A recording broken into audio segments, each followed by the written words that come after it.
Ay, magandang gabi mga boss, mga kamping. Ay, salamat sa tumatagdag subscriber. No? Pakunti-konti, okay lang yan. Pakinggan natin itong defense team ni Digong. Nanindigang walang jurisdiction ang ICC sa Pilipinas. Pakinggan natin. Dating Pangulong Rodrigo Duterte na dapat nang palayain ng dating Pangulo dahil walang jurisdiksyon ang International Criminal Court sa Pilipinas. Sinagot din ng abogado. Ang mahal-mahal ng bayad dyan sa mga defense team ni Digong. Yan lang ang agrumento na wala. Ano pa sinasabi ba? Ang puta, sayang yung perang binabayad dito kung yan lang ay sinasaksak nitong mga ito na walang jurisdiction itong ICC sa Pilipinas. Tangina, yung tatagal ng agrumento yan. Ano ba naman? Kupal man talaga to. Ano ba to? Ni Duterte ang hirit na Malacanang na dapat galingan ng depensa ang kanilang strategy. Narito ang aking unang balita. Mahigit 2 buwan bagong confirmation hearing ng Crimes Against Humanity ni dating Pangulong Rodrigo Duterte sa September 23, patuloy na naninindigan ang kanyang defense team na walang jurisdiksyon ng ICC sa dating Pangulo. Kaya raw dapat hindi magpatuloy ang paglilitis ng Pangulo at dapat siyang palayain. Pero patuloy raw. Yun pala eh. Di ano pa ang ano nyo. Yun na lang ang depensa nyo. Wala na kayong pakialam sa mga puro pagkati. Di anong kayo. Wala kayong karapatan. Wala kayong pakialam dyan. Pero binabasa nila yung mga akusasyon ng prosecution. Ito, pakinggan mo. Ang defense team sa pagsuri sa libo-libong dokumento na mga ebidensyang isinumite ng prosekusyon. Kabilang Yun libo-libong dokumento na inano ng prosecution, binabasa pa nila. Ba't nyo pa binabasa? Di nakiki-operate kayo. Ano, tanga-tanga naman yan, no? Isa lang ang sagot. Maski na ano pa yung, ano nyo dyan, wala kayong jurisdiction dito, illegal yung pagkadakip nyo, kinidnap nyo si Digong, ganun ganito, wala na kayong ibang isasagot. Binabasa nyo pa yung mga libo-libong dokumento na nagdidiin kay Digong, wala naman jurisdiction si. Ewan ko sa inyo. Dapat niya si Digong, pag natanong, wala Tiyan si Digong. My name, dapat nasagot doon, yun. Ibalik niyo ako sa Pilipinas, ganun. Send me back to the Philippines. I was kidnapped, ganun sana, wala. Puro kayo daldal. Pagdating sa tinatanong kayo, sagot kayo na sagot. Anong klase yun, di ba? Ibig sabihin, ano kayo sa jurisdiction. Tuloy pa natin to. Mamaya magbigay tayo ng laman ng balita yung pag-atras ni Attorney Lorna Kapunan, di ba? Dito kay Atong ang magbigay tayo reaksyon dun. Tapusin natin itong si Kupalman. Dito, ang listahan ng mga tatayong saksi laban sa dating Pangulo. What I can tell you that as far as the defense is concerned, there are no great surprises here.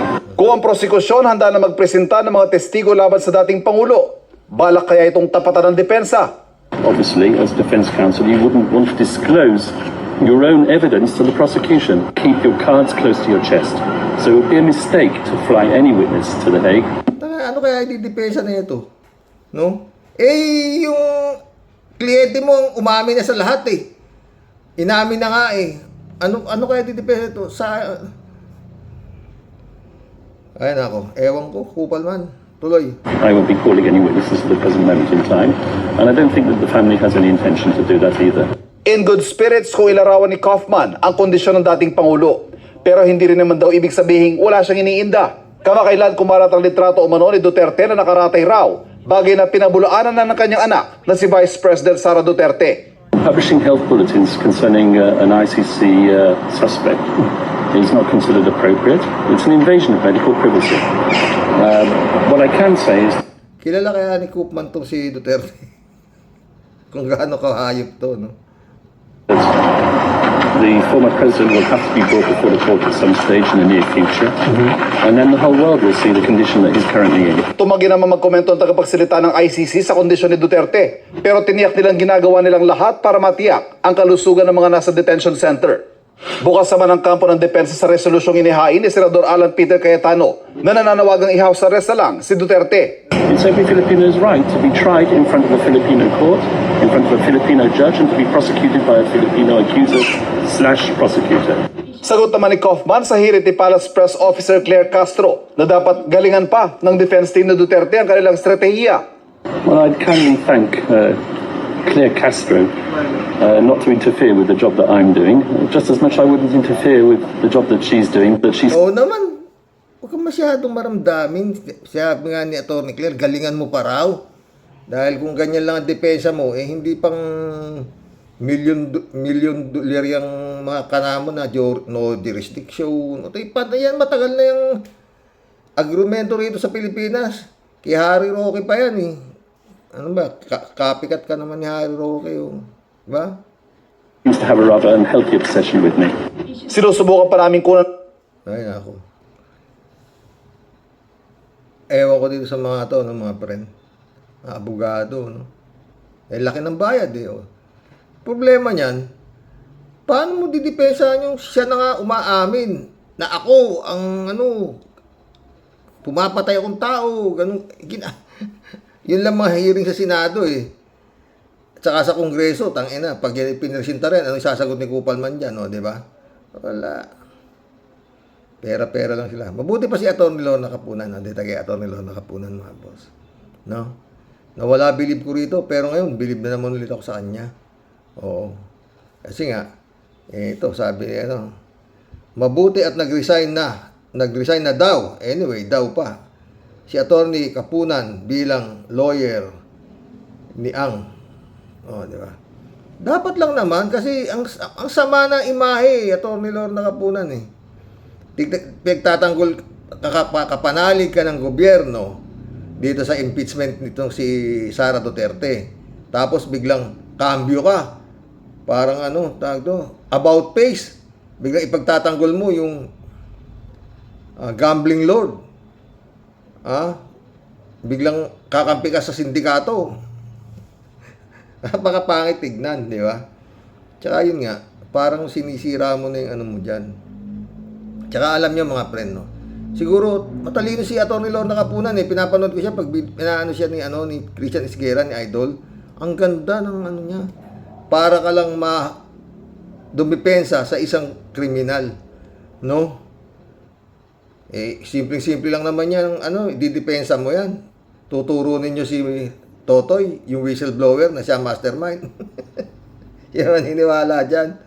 O, di ba? Ganun lang yun, Torne. Pero tama yung ginawa mo. Talagang buti pa tumakbo ka na. Kasi, time will come eh. Ang kalaban na nito si Atong Ang,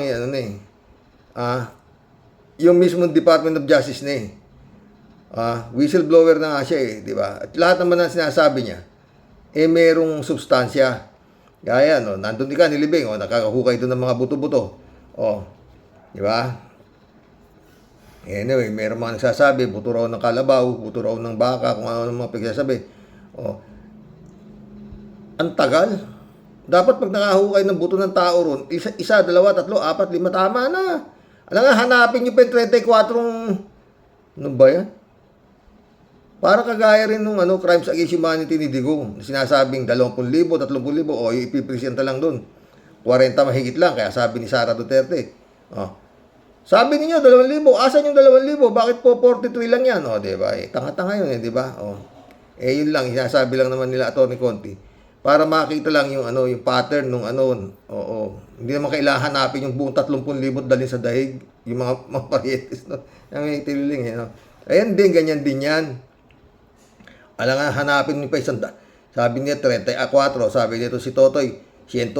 Alam nga, hanapin niyo lahat yung 108 yung binaon dyan sa dahig, sa lake na yan. Di ba? Tsaka balik tayo kay Atty. Lorna Kapunan. Magaling. Tsaka yan nga, Pero, pag hanggang Disyembre, hindi pa ina-arresto to si Atong Ang. Masama na amoy. Ba, Chis Escudero. Ganun-ganun na yun. Kasi na ngayon? July, August, September, October, November. 5 buwan pa.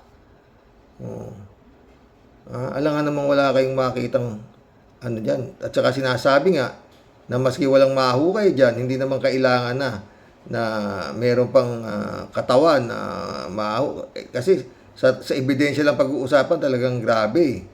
Oh, 4 na taon nawala yung mga sabungero. Alam nga naman kailangan pang hanapin yung katawan na yun. Ibig sabihin patay na talaga yun. At may nagtuturo nga na ito ang mastermind ng pagpapatay. Yung Reyes yung Judge Reyes ba yun? Hindi ka ako. Ay nako. Kamalas mo naman. Sa dami ng judge, ikaw ang tinuro ni Totoy. Anong papala sa'yo ni Totoy? Kung ituturo ka niya. Di ba? Ay nako, Judge Reyes. Muulan mga boss. Oo. Yun lang yun. Pangit kasi talaga eh. Diba?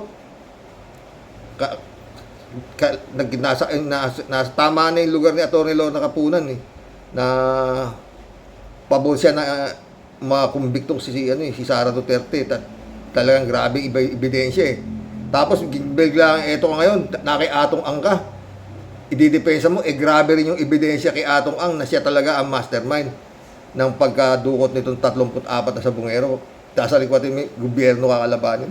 Maling-mali. Ngayon, maraming pumupuri kay Atty. Lorna Kapunan sa ginawa niya. Kung totoo Kasi yun nga, kung sakali lalabas ang warrant of arrest nito si Atong Ang neto, malamang sana mali tayo. Hindi yan magpapadampot. Iiska po yan.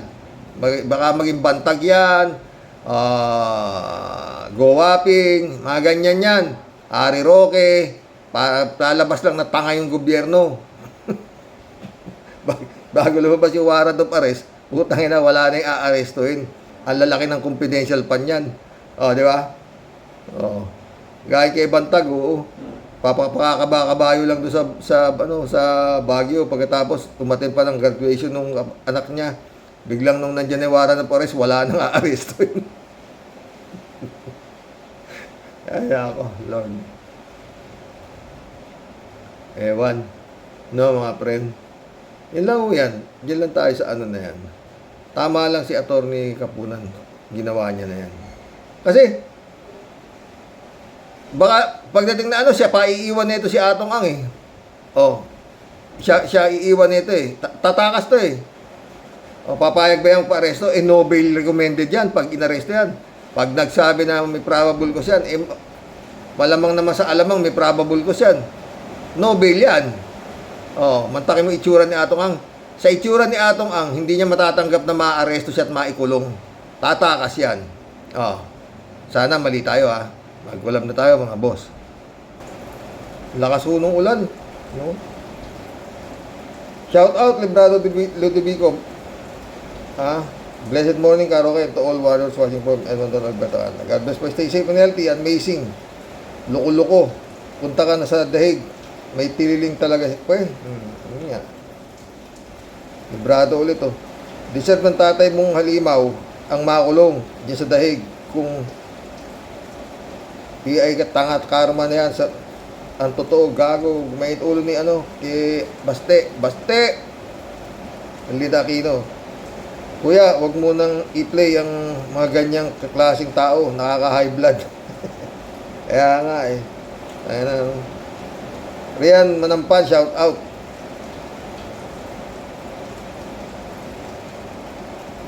Kulang pa si Rox, protector pa sila ng Michael Yang at iba pang mga drug lord. Nasa labas na ng bansa ang Garma. Yun nga, gaya na nangyayari dyan kay Atong, tignan mo. Ang galing kaya ng mga yan si Baste ang kasuhan, dapat, ewan ko ba. Librado ulit Abahoy, Blenglong. Ano ka ba kung nabubuhay lang ang matandang Marcos ay todas ng lahat ang lahi ng mga halimaw na to. Kumilos ka naman, anak ng PI. Shout out, Michael Edwin Mike, my friend. Jojo Desierto, shout out. Karox, ginagawa nilang bobo ang taga Davao. Hindi sila walang hiya, kundi manhid. Manhid na sila sa Davao. Ogag kayong mga sa Davao. Tatangay. Hindi, wala kang magagawa Takot sila Oh. Erlinda Aquino. Tama kuya, kung sa hayop na buto ang nakuha sa Taal Lake, bakit kailangan pang itapon sa Taal Lake? Yun nga eh, di ba? Joselito Mabait, shout out. Rose Fernandez, shout out. Salamat sir sa pagmamalasakit sa Pangulo. Oo, doon naman tayo eh. Wala naman tayo, alam, kontrahin mo pa eh. Pero, Lenny Robredo talaga, wow. Okay. Elizabeth Iscario. Pero nandiyan eh, di ba? Elizabeth Iscario. Good evening, Sir Rox. Ano daw? Wala daw kaso tatay niyang demonyo na si Digong. Ano? Oy, hindi kami tanga at bobo. Nakagaya ng DDS at mga lahi kayo ng Diablo. Eh ano yung inamin ng tatay mong demonyo na marami siya pinapatay? Ba, ewan ko dyan, mga tanga nga ito eh. At iniutos niya ang war on drugs na may 30,000 pinapatay. Pinaka-worst president ever, kaya dapat lang ang mga lahi yan sipain at itapon sa China at doon sila mag-asal hari kung kaya nila. Wala. Ewan ko dito kay Blong. Crisus. Crisup, shout out. Isa pang sira si Baste, Mr. Denial, wala daw kaso tatay niya. Tambak ang kaso nito.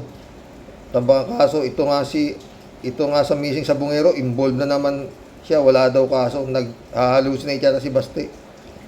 Bulag at bingi, sila ang mga kasamahan sa kasamaan na ginawa nila. Totoo yan.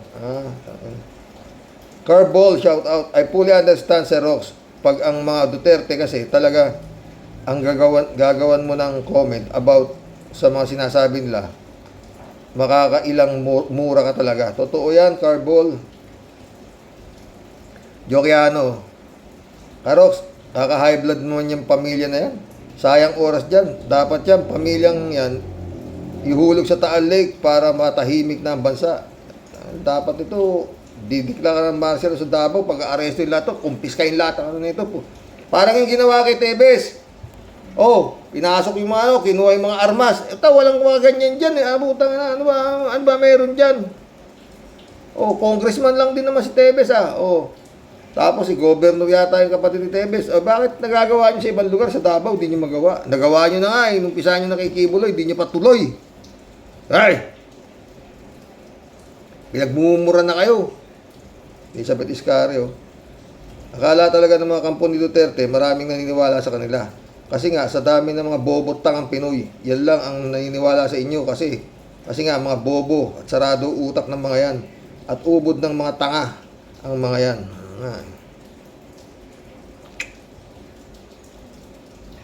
May bago.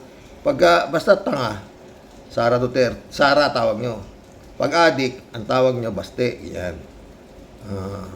Pag manyak, tawag nyo Pulong. Di ba? Pag demonyo, tawag nyo Digong. Di ba? Pag magandang tawag kay Sara. Ayun nga, tanga, di ba? Tuloy natin ito kay Mamerto Jr. Salonga. Good evening, Sir Rox. Ano ba nagawa ng mga yan sa bansa natin? Puro sangkot sa anomalya. Yang mga yan, lahat sila, valedictorian. Yung isa, salutatorian, bilyon-bilyon. Ang nakupit. Kawawa tayo dito sa mga ito. Bugbog sarado. Bernadette Herrera, shout out. Nakakaawa ang Pilipinas pag ang pamilyang ito ang nakabalik sa kapangyarihan. Nakakatakot talaga sila. Talaga ako puta. Jane Labana, shout out. Hindi lang nakakatakot kundi kagimbal-gimbal to the highest level. Totoo, puta parang tangina. Ay. Jokehano ulit. Kiko Bam, di na kayo makakaulit. Last nyo na yan. Sumagot si Jane. Tignan muna natin kung paano sila sa Senado at paano sila aaksyon tungkol sa trial ni Sara. Let's give them benefit of the doubt, di ba? Mamerto ulit, Sa totoo lang, Karox, yung mga politiko na yan, ang ayaw na tayong mga Pilipino ay umaseso. Ayaw nila para lagi sila na lang kung wala yung mga yan, dayuhan na yan. Walang halos building tayong makikita sa bansa natin. Puro sa dayuhan. Totoo. Mamerto ulit to. Halos lahat ng sangay ng o ahensya ng gobyerno umuupa lang. Bakit ayaw bumili? Maluwag pa naman at mura ang panlupa nung araw. Halos lahat umuupa. Madaming pera ang bayan. Nasasayang lang at nakukupit lang. Yung mga politiko na yan ang nagpahirap sa atin. Totoo yan, Mamerto. Mundo Cheng, shout out. Ang unang pinabayaran ng mga nakaupo sa gobyerno ay ang pagbabayad ng mga fake survey para masabing malinis sila. Yan ang pamilyang Duterte. Wala na tayong mapipiga pa riyan. Talagang pinanganak na kriminal, sinungaling at mga lahing mahihina ang pag-iisip at mga baliw. Totoo yan, mundo. Mundo ulit oh. Maski katiting mula nang maupo itong hinayupak na digong na ito, walang ginawang tama sa pangloloko sa bayan. Ay oo, at 100% pang puro pagpatay, pagnanakaw at gusto pang ibenta ang ating bansa. Kapal nga mukha, putang ina mga yan. Mamerto ulit oh.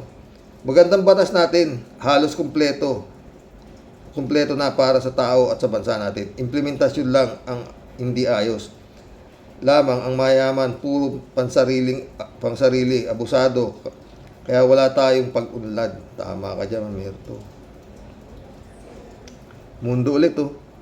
Tungkol naman sa ating Pangulo, Mr. President, hanggang dyan ka na lang ba na kahit nababuyin ng mga Duterte at yurakan ng lahing Marcos, ay gano'n na lang ba ang hindi maganda ay pati ang mamamayan ay nadadamay sa inyong bangayan? Hanggang kailan kami magtitiis sa inyong dalawa, ha, PBBM?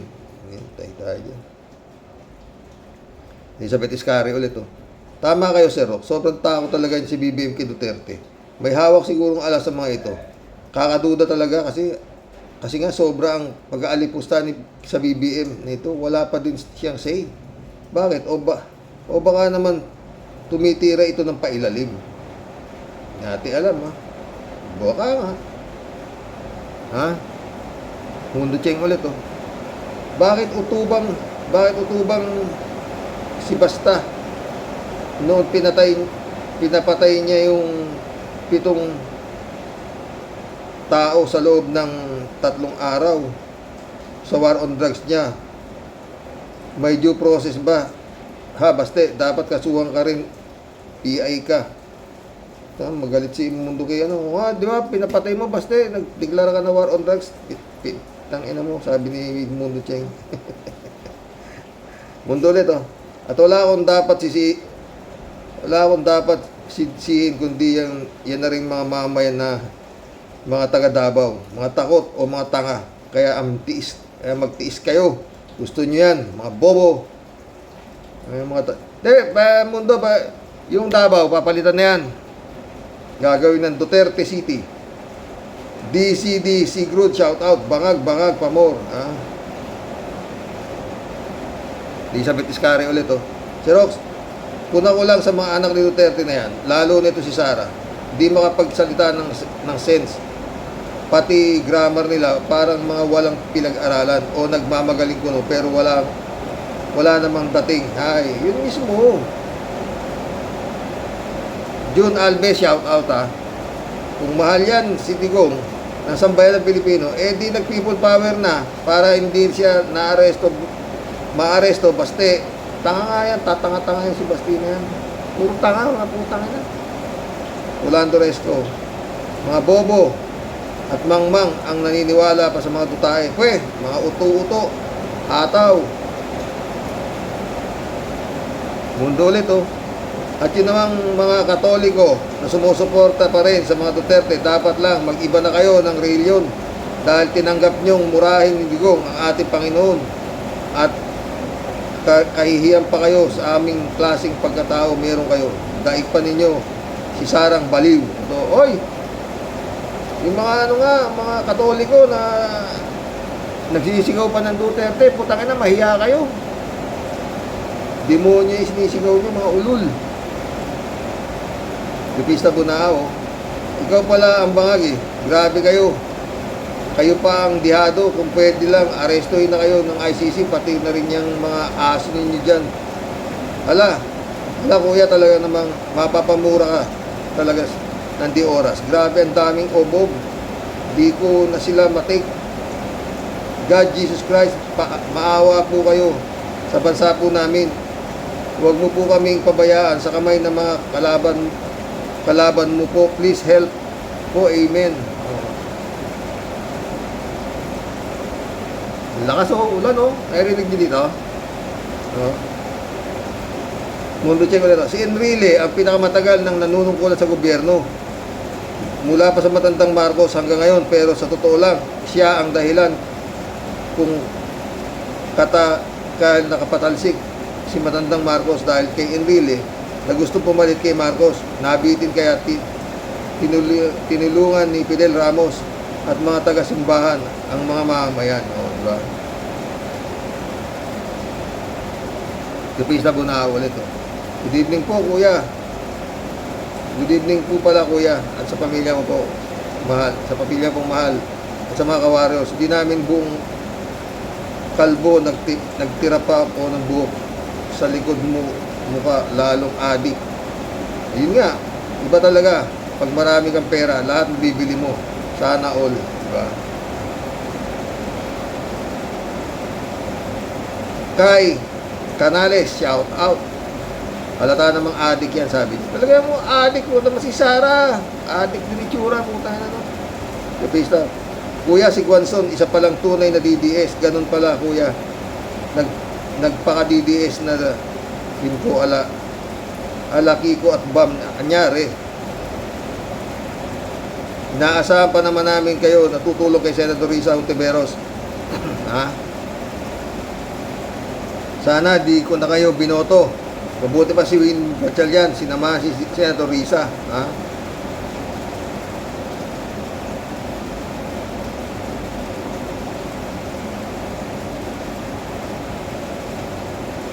Lisa Cruz, shout out.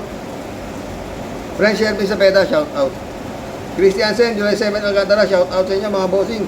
Friend Dolor Garcia, Amy Bingson, shout out ha. Pastor Jun Lagon, shout out. Eman Escalona, anak, shout out. Baka mag-brown out, unahin ko ni Kitty Adeli ha. O Eserox, ang puso mo, mukhang di tumalab yung pakalma na ininom mo. Kaya basta pa lang, parang di lang kolesterol at tumaas sa'yo. Nag-over the limit, pati blood pressure mo ha, Serox.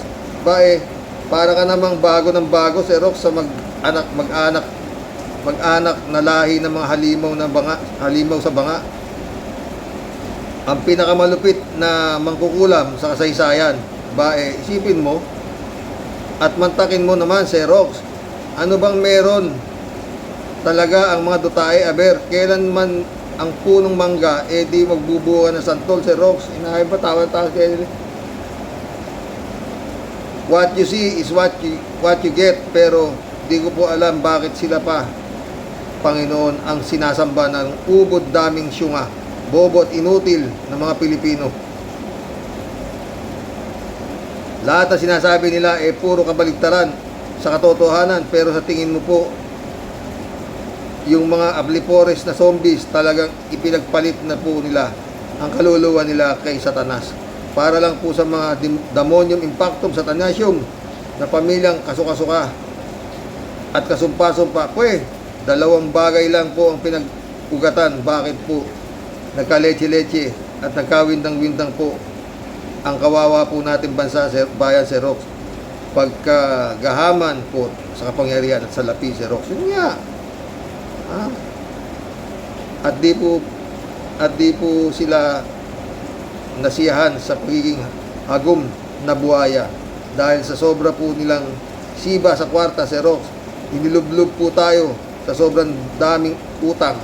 Kasi odang lumangoy ang buong pamilya nila sa dagat-dagatang apoy, di ba?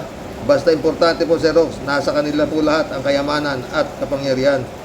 Bastante po sila, ini-enjoy po nila ang Ngayon, lahat po ng kwarta at salapi na ninakaw po nilang sa kaban ng bayan.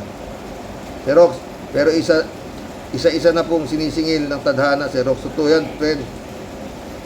Sa pinakaugat muna po binunot ni Lord. Pagkatapos po, sunod-sunod na po yan, Xerox. Wala pong utang na malupit na di pinagbayaran, Xerox. Wala pong forever na saya at ligaya para po sa mga halang na bituka at kaluluwa, Xerox. Sinabi pa, wait lang po tayo.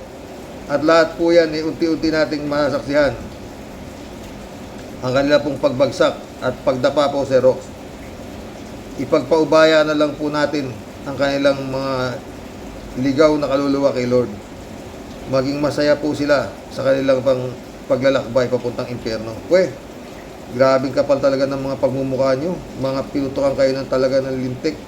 Mga hayop kayo, mga buisit, kinam, ay, inom ka na naman ng lusartan.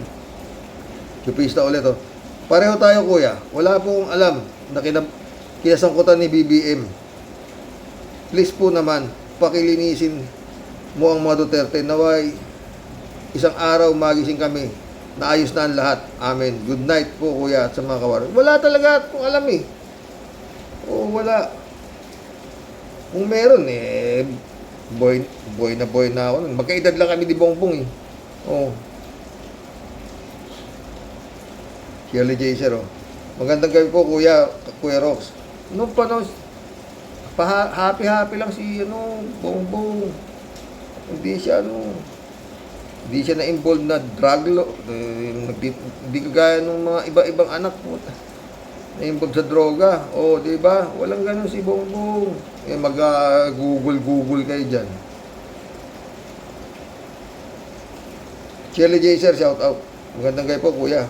Ngayon lang po nagka-comment, medyo na busy, pero napanood ko naman lahat ang mga vlog mo. Grabe ang kadramahan ninyo, mga DDS kayo. Alam naman ninyo yan na dito sa Europe, walang mayaman, walang mahirap. Kaya kahit bilyonaryo kayong mga Duterte kayong anong ihain sa inyo, pare-parehas lang. Walang special treatment dito. Sus, kung sanay sa pagkain Pinoy, di magsanay kayo kumain ng pagkain taga-Europe, vegetable salad and steak. Hindi ba masarap sa tatay niyo yun? Minsan naman may rice din at fish, ice sauce. Ang arte nyo naman. Uy, nandiyan ka ba, Shirley? Dalawin mo nga yung hype na yan. Pwede ba matignan? Maski pa ako. Sa AJ, shout out. Karox, hindi lang pulis ang pumatay sa Sabungero. May kasamang taga Davao, mga sigler. Totoo yan, sa AJ. Kalat ni Baya, shout out, my friend.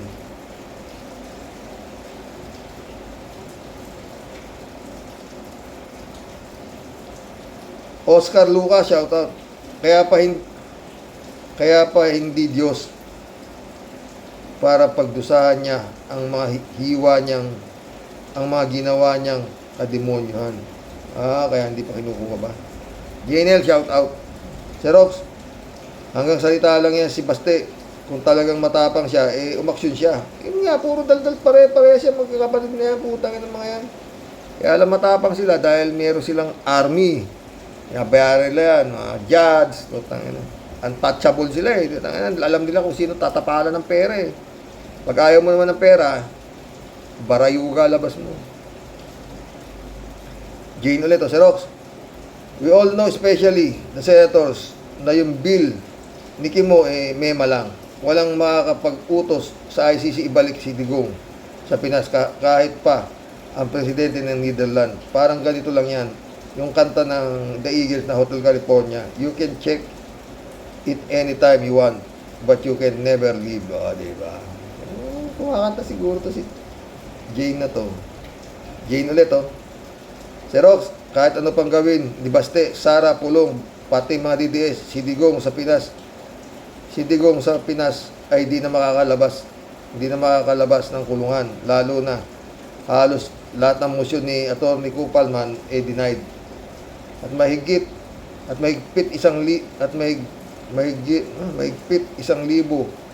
ang mga mahigit 1,000 evidence sa prosecutor, kaya nagsosort sila ng gibain ng mga testigo ng prosecutor.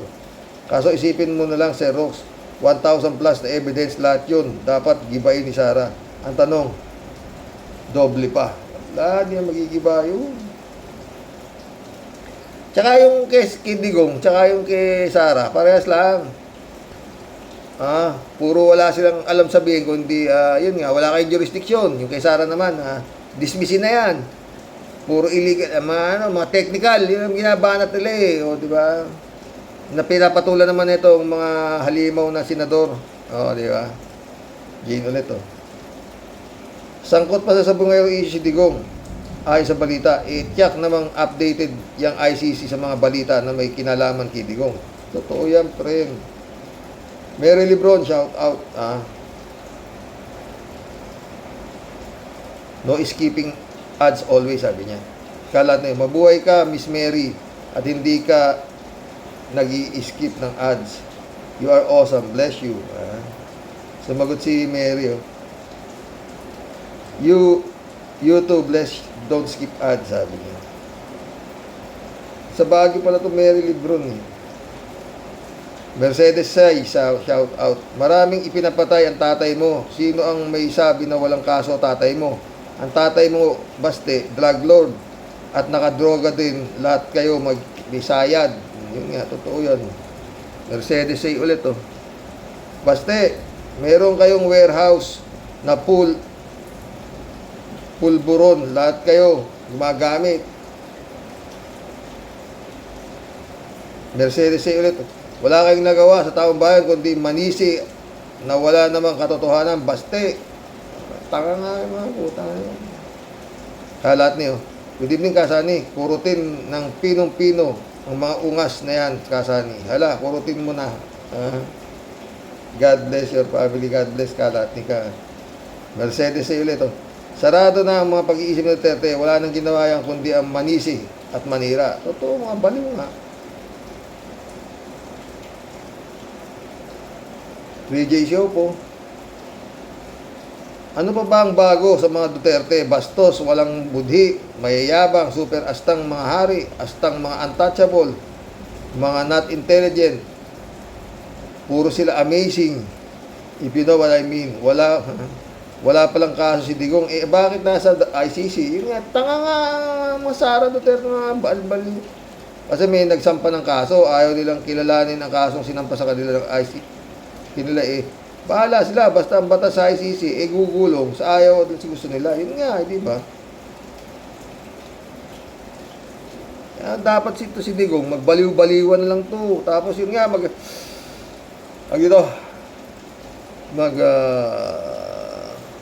hunger strike ka, tatanga-tanga ka rin, tanda-tanda mo eh. Yun lang ang pag-asa mo eh, magtililing ka, total may tililing ka naman talaga, tsaka mag-hunger strike ka. Tapos, I will not recognize, ganon. Ayaw ka na magwala, ganun. Magwala ka dyan, tanga-tanga ka talaga eh. Oh. DJ Show po ito. Kahit pabutot balat na si Digong, ICC will not give in sa kanilang pakulo. Kung namayat mo si Digong, understandable naman dahil nakakulong siya. Ang katawan niya di sanay na nakakulong at kulang sa exercise. Kung nagpakatinod si Digong, nagpakatinod si Digong noon, di sana wala kayong problema sa ICC. Kaso, feeling mighty kayo eh. Ayan ang consequences sa mga ginawa nyo. Oy, 3J Shop ka. Ang gusto ko makita, yung si Bato, paano aarestuhin, saka yung mga kasama nito si Digong, dadali na rin siya sa ICC. Yung mga kaabang-abang. 3J Shop ulit, oh. O ayan, sabi ni Kaeso, posibleng labas ng arrest warrant ng ICC para sa sangkot ni Digong. Siyempre sila Bato, Bongo, Sara, Albayalde, Paildon. Sana nga mahuli sila para naman di malungkot si Digong mag-isa sa ICC. Kung magkakasama-sama sila, kahit paano, masaya sila doon. Pero siyempre, di naman sila sa isang kulungan lang. Hindi, pwede naman sila mag-request. Isa lang kulungan please. Tsaka baraha. PJ Show ulit, oh. Mukhang tahimik si ata si Manang Aimee.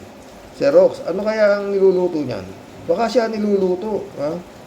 Di siya sinamas ng kanyang among si Sarah sa Netherlands. Di ako tiwala kay Amy kapag tahimik ang brew. Tiyak, one of these days, kapag nabigyan na ng arrest warrant si Bato, magagaran standing na naman yan. At itong balitang ito, ang medyo tatabon ng konti sa issue ng Sabungero. Ano sa palagay mo, Sir Rox? Pwede. Arnold po si Diego, shout out, my friend. Gandang gabi, Sir Rox. At sa mga ka-warriors. Jan Dimango, shout out, my friend. 3J Shop ulit, oh. Alam mo, Sir Rox, tama si Dilima sa comment niya tungkol sa impeachment trial ni Sara. Kasi nga naman, kung titingnan mo, parang sumobra na sa boundary ang Supreme Court. Totoo naman na inuutusan ito Kamara na mag-submit ng dokumento. Karapatan ng Kamara, sole power ng Kamara ang mag-impeach ng mga nasa pwesto hanggat may ebidensya. Ang Senado naman ay may sole power to try the accused. Yun nga. Ang Supreme Court naman ay may sole power mag-imbestiga kung may abuse of power at ang mga nasa gobyerno. Hindi para utusan nito ang Kamara. Tama naman ang pagka-explain ni Dilima. Pero siyempre, dahil nga sa tanim ni Digong ang nasa Supreme Court, di tayo magtataka kung bias sila. Yun nga yun Diba? Oy, mission accomplished mga boss. Magandang gabi po. God bless. Dasal. No? Talagang bukas meron ho tayong topic maganda ha. Meron hong na-aresto na matanda, 81 years old. Kinulong ho ng 6 na buwan. Kawawa yung matanda. Mistaken identity. Puta. Bukas ho natin pag-usapan yan, mga friend. Ito, napanood nyo na ho ba ito? Prudencio Calubid Jr., 81 years old, jailed due to mistaken identity. Puta, bukas ho natin pag-usapan yan. Oo. Ha? Tsaka marami pa tayong pagkukwentuhan. Oo. Gusto kong topic si Secretary Ronald Llamas saka si Atty. Enzo. Ang ganda ng usapan nila. Malaman na malaman. Totoo. Oo, ang ganda. Hanggang bukas po muli, umuulan talaga. Mga presko matutulog na yan. Magandang gabi po mga boss. Buhay. Paulit-ulit. Ito ang impyerno, ito ang paraiso. Nandito ho ang mga demonyo, politiko, pagka mayaman ka, buhay ka paraiso. Nasa lahat ang gusto mong bilhin, lahat ng gusto mong kainin, lahat ng tirahan mo, puro maganda, lahat ng utos mo na susunod, paraiso. Yun po ang langit. Good night. God bless. See you in heaven.